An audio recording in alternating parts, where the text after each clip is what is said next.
Dipikir dibulak-balik lalakon hirup eueuh tungtungna salila ajal can datang mangsa undur berang datang peting ganti poe ganti minggu ganti bulan ganti tahun telepas tina ujian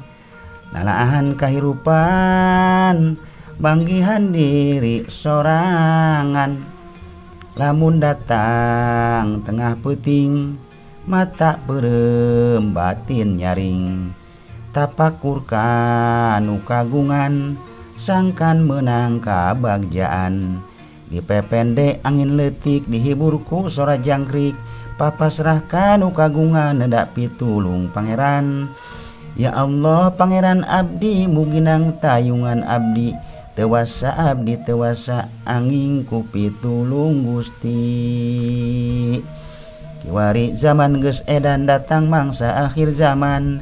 leungit ciri leungit tapak nu aya ngan tinggal ngaran ilang kati datang kilo anjing ge jara disero ilang jurig datang setan ilang kafir datang nu kupur tungtunan ge geus robah jadi tongtonan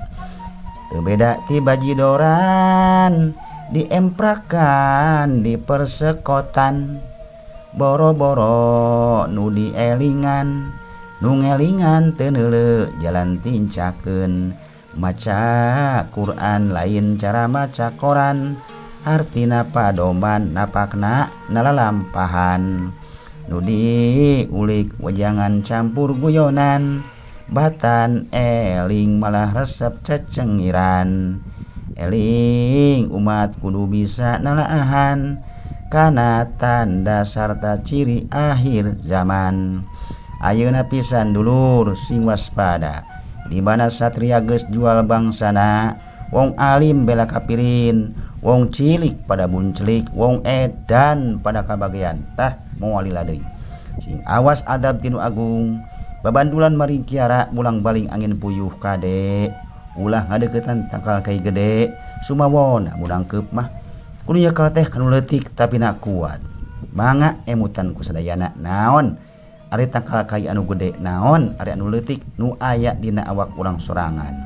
mudah-mudahan ieu pupuh akhir zaman sing janten pepeling diri sing janten damar pikeun umat Islam nu aya di sakuliah dunia khususna umat Islam nu aya di tatar Sunda mudah-mudahan sadayana ngarti jeung surti kana ieu pupuh sing waspada aringetkeun perhatikeun gunakeun akal nu sehat kiwari kiai mualim sok aradu-aduan geus aradu-aduan anu hina geus dimuliakeun nu mulia geus dihinakeun maka sing waspada mudah-mudahan sadayana dijaga diraksa ku Allah tina fitnah akhir zaman nu bakal datang. Wassalamualaikum warahmatullahi wabarakatuh.